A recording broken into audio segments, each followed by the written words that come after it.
Hi everyone, Yacca here. Thank you for tuning in to this talk about the playthrough of the bodies. I'm playing through all the bodies that I can get a hold of in the different lobbies.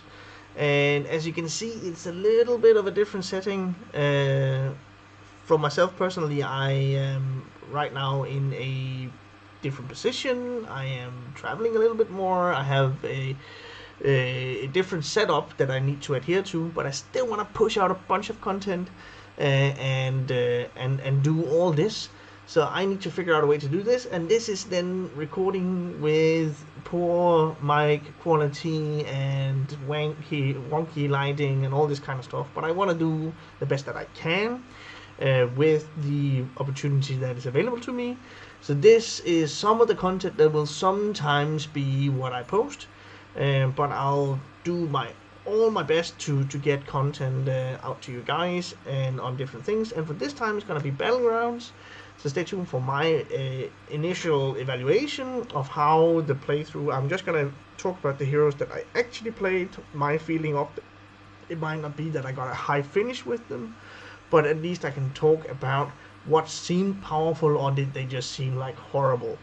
So that's kind of what I want to do here. If you're up for more like this, if you have a suggestion to do it in a different way, I am all ears. Just throw a comment, whatever I can do to elevate the content on this Battlegrounds, review, how to play, all this kind of stuff. I am all ears, so any feedback is definitely heavily appreciated. But let's have a look at the bodies I played so far since the release of the new body system. Like I mentioned, we'll be going through the heroes and the different bodies and how their bodies either support or progress the game plan, or if it's unchanged in regards to how powerful the hero is.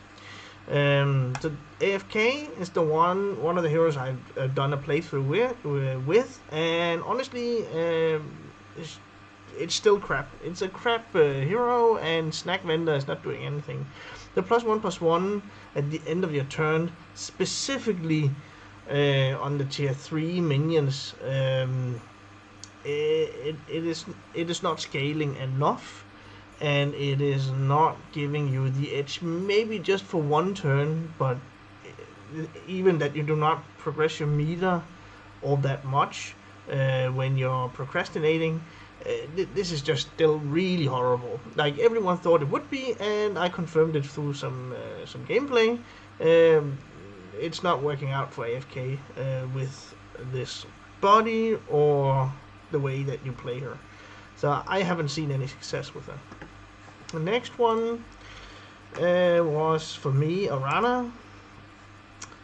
So Sklip Demon Hunter actually worked out quite fine in the beginning because I was able to find some. I tried to do a build where I scaled some early minions like elementals in an elemental lobby, and it worked out quite fine. It's just there's late game too much scaling. I think you can consistently with this one, and if you go an elemental route with Arana, I think you can consistently hit a top 4, no problem.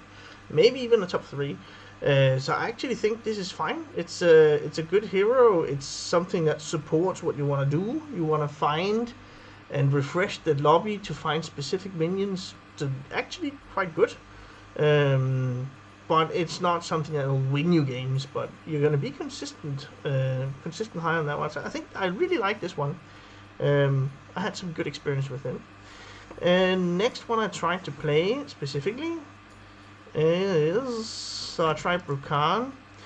It seems like Spirit Raptor. I couldn't really get it to work properly, but it seems good. Not broken in any way. You don't stack when you have your Spirit Raptor. You do not stack the different call of the element types that you have. Like you get 2 embrace the elements or Earth Evocation. Earth Evocation. You don't get that twice over if you push the hero power twice. But it's a good early minion, and it allows you to go into some different game plans, and it can also be like an extra gold at some point. And that's just really nice. again, it's not broken, but you could get some good results. I don't see any specific builds where this goes into, but a decent pick nonetheless. It's not completely trash. Next one that I tried to play with was Cthulhu. And Tentacle of Cthulhu, it's stats, and it's a lot of stats. And I did not win the lobby, but I got a top position. Like, I got a win, like, between 1 and 4, and I think it was okay high. Again, like with the many scaling heroes, scaling bodies, you have the challenge that you lose out to poison, and I guess that's fair enough. But if you get this one, you get some good boards maybe with some divine shields. You gain a selfless hero, stuff like that. You can really make it to the end game, and even though Tentacle of Insoth.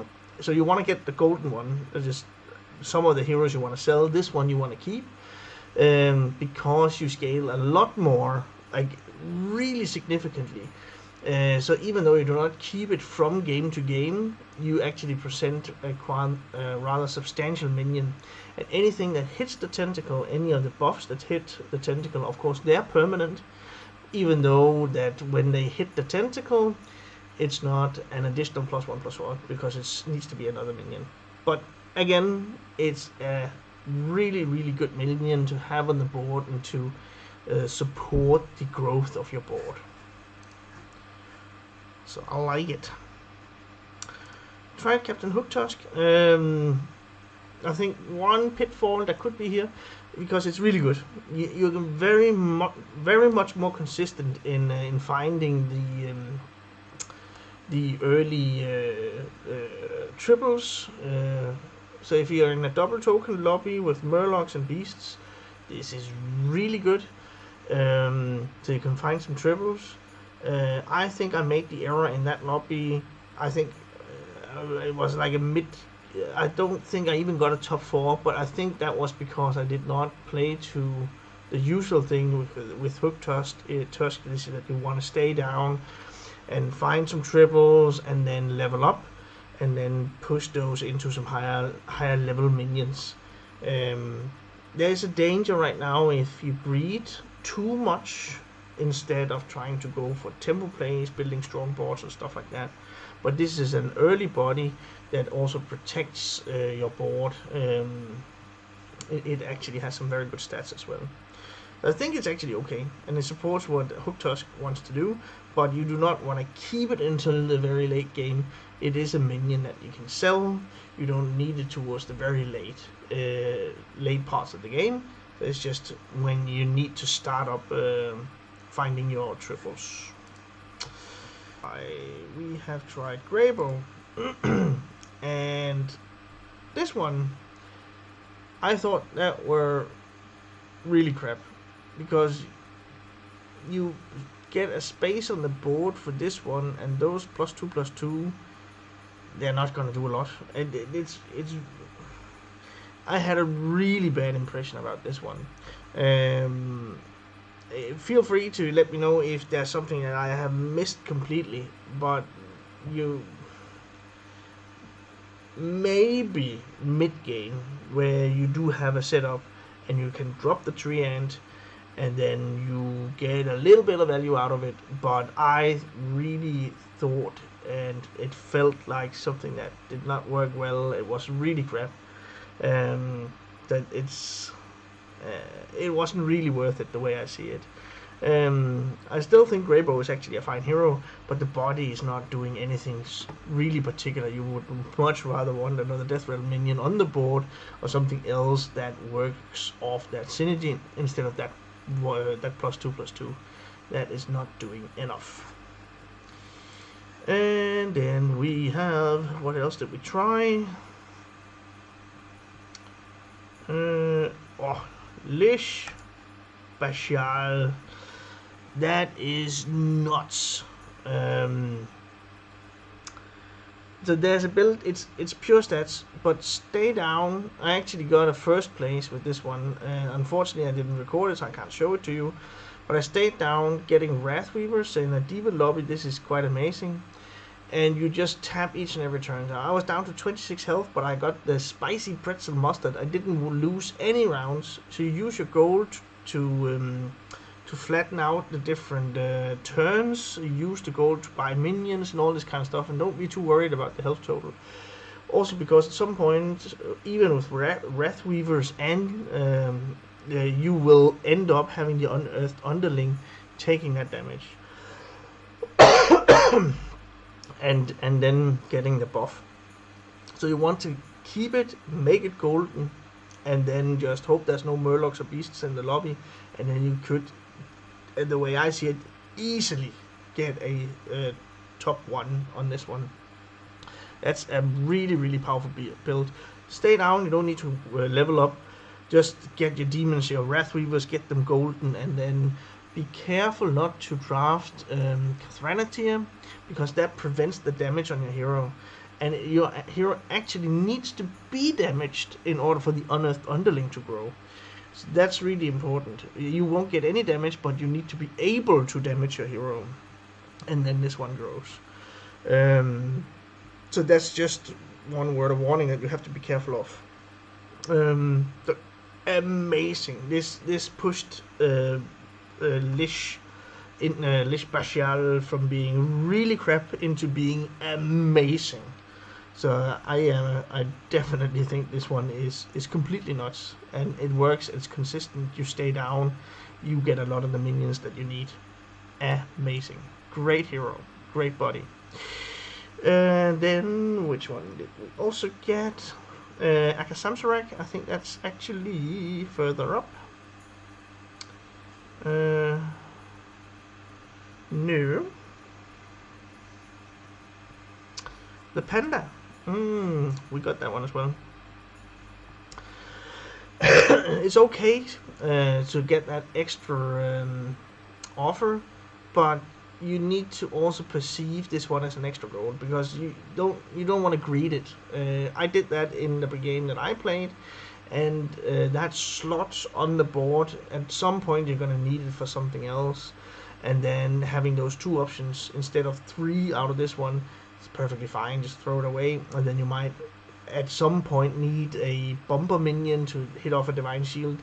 Then you can let this one stay there until the next turn, and you get to discover 3 options instead of 2.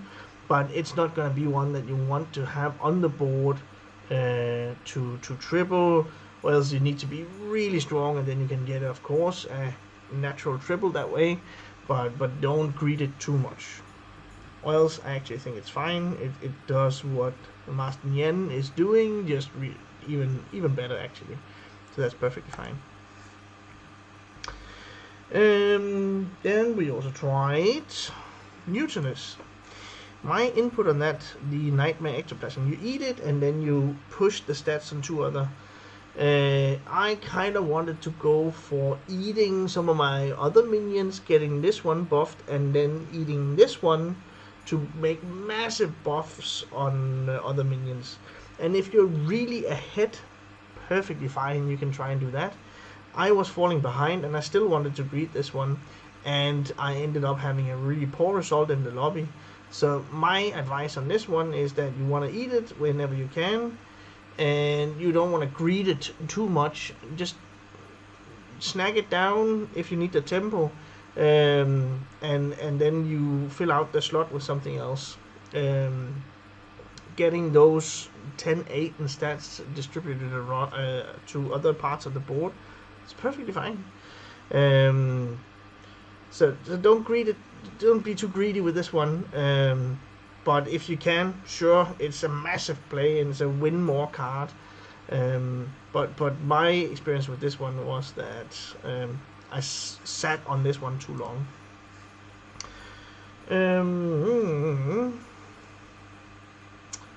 What else did we play? We tried Reno as well. I perceived this one as making it Initially I just thought it was. I actually knew it wasn't going to be golden always. I think because I did not try it in a dragon lobby. Terragosa, for instance, if you can get this one to hit Terragosa as it's gonna be golden during combat, it is gonna keep that, and it will be made permanently golden. That could work. I think specifically in a dragon build, yes, then this one is fine. See how many Terragosas and build dragons and do that. Perfectly fine. But as of now, Terragosa is also going to be nerfed or pushed up to 4 in Tavern tier, so it might be less consistent, but it is an option. Other than that, you want to hit minions which does something when they're golden in combat, and that's actually not that many. So I don't think that the senior Tomb Diver is all that amazing. Reno's hero power is amazing though.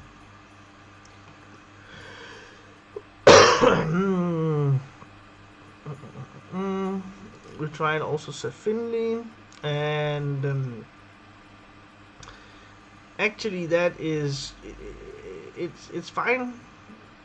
You get to discover a different hero, and sometimes the Mighty Steed allows you to find like a Tavern tier 4 minion if you get the hero power from one of those, and a Tavern tier 4 body, you get that a little bit earlier.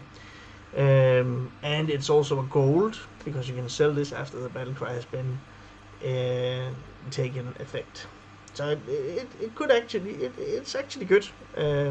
But if you do get a hero power which is Tavern tier, or a body which is Tavern tier 2, it's going to be a little bit slower. But I think it's fine. You have some options there. So definitely worth it still, Finlay. So like a reroll for a hero power. That's still how to perceive him. Tammy Storm Pike, we tried that as one of the first ones. This is nuts. This is completely crazy. Even his hero power, and there's some skill into trying to figure out which part of the board you need to hit. Low health, big health minion, shoot left or right. There's actually some skill going into that, and just perceiving the board of your opponent. And getting this buff, for instance, also on Terragosa, that is just amazing. Also because it's gonna stick. So this is kind of or a promo Drake. So this is just nuts, and easy to get to the last part of the lobby and even win the lobby. Be careful about just going for stats. Lobbies are a little bit wonky right now, and you need to consider stuff like also poison and all this. But powerful, really, really powerful. A great hero to play.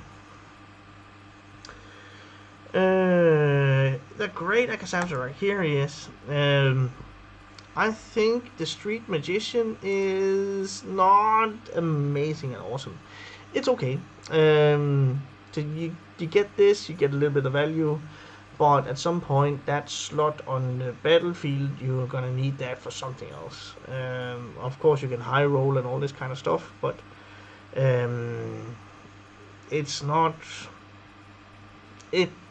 great to leave out there. But it's okay. But sell it at some point. When you need the space, sell it. You don't want to hold on for this too long. So that's my advice on that one. And then he's actually fine. He's a little bit better, I think, than he was before. And the body actually supports this. And the Rat King tried that one as well. I don't think that the Pigeon Lord... it's nice to get, but you kind of get focused on trying to get those rerolls, and maybe that's not all that necessary. So you can actually just, you can have it, and it's gonna be okay at some point where you might want to reroll the lobby if you want to find mechs or elementals or whatever. but it needs to line up with, so it's two random things that needs to line up. You need to find a specific minion type, and then you need to play this, and the lobby needs to not have it if you want to get the value out of it. So it is a little bit wonky the way I see it. It's not doing anything particularly great for Rat King, but it's not hurting his game plan either. He wasn't all that amazing before, I think, and he's a little bit better now maybe, but not too amazing. So it was fine, not great. And Vanda, this could actually work in a lobby with the Murlocs, because getting the if you get an SI7 and you get to buff the health of your Murlocs consequently throughout the game, having a Storm Pike is actually okay. It's not great. It's really like of course you much rather want Bran, but until that point in time you can start to make the board a bit sturdy, and then at some point get rid of it. So that's the way I see it, and also having this in conjunction with Lead the Storm Pikes. That is here that you choose a friendly minion to really spike. For instance, protecting your SI7, making that a really big minion. So that's really where you get a lot out of this, the way I see it. Protecting your board, making it poisonous. It's not a bad hero, not at all, and you can definitely win with it. It's not completely broken the way I see it, but that could work. And I actually almost managed to turn a game around where I was completely behind, and then okay, whatever, I'm going for that Murloc game plan, and it almost worked, even though it was really late into the lobby. So it could work, and he's actually fine the way I see it. And Cyrella. Then we have one more. So the baby Eleg, this is really powerful with See the Light, and I've seen. I didn't try to play the pirate APM, but it actually works with the baby Eleg as well, because there's a lot of pirates with which has the same stats, and it gets really big. And it's stats again, so it's really fragile against poison. But if it's just stats, a high placement you want to go for, maybe you don't need to win the lobby, then baby Eleg is really powerful. Or Cyrella is really powerful. And Zephyrus is, I think, the last one I tried. I'm just gonna look through. Galewing, we need to go, and Maiev, we need to go back to those. Also tried, yeah, but Firesh is in conjunction with the body, in conjunction with the 3 wishes, makes it much more consistent that you hit your triples. Also, if you find one early, you can pivot that into making that golden. So there's a little bit of a thought process that needs to go into this, but really powerful, and a lot of value.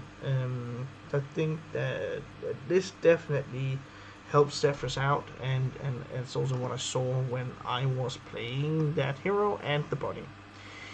So, yeah. That's...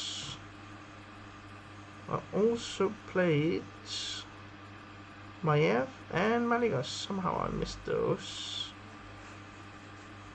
Malagas.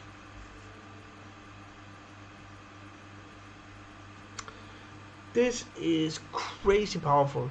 I messed it up a little bit and I didn't get to win the lobby, but I could easily have done that when you get like a free golden whenever you play this. Replaces a minion with 170 higher, and instead of the same 70, you can go up. That is completely mental. And when 70 5 is that much more expensive, you are really at a heavy advantage here.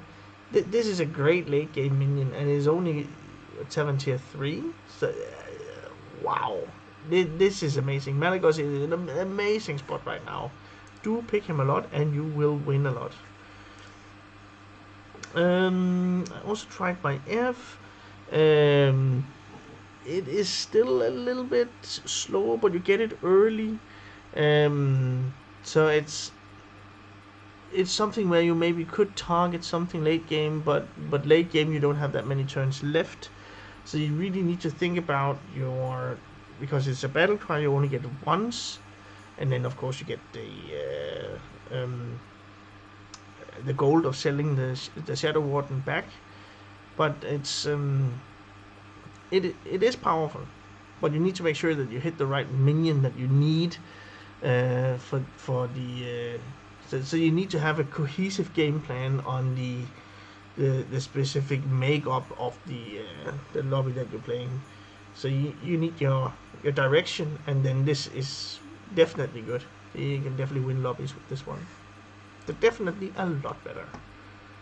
I think those were the heroes that I tried. Did I cover Bran? I did not. This epic egg, it feels amazing because you get, it's a taunt, and with the death rattle you get a Battleground minion, and it's really early. This is crazy good because you also get the brand quite early in the lobby. Really powerful. Maybe be careful not to keep it for way too long. I think I did that. At some point it's fair enough to sell it because you don't need the random battle cries anymore. You want to go for specific ones like with the Malgadon and stuff like that, and the chance of you getting that out of the epic egg is really diminutive. But until that point in time, Bran is in a great spot and definitely worth picking. I think that was it. Newtonis, Reno, Greybow, Bran, Melly. Galewing, that's the one I have not talked about yet.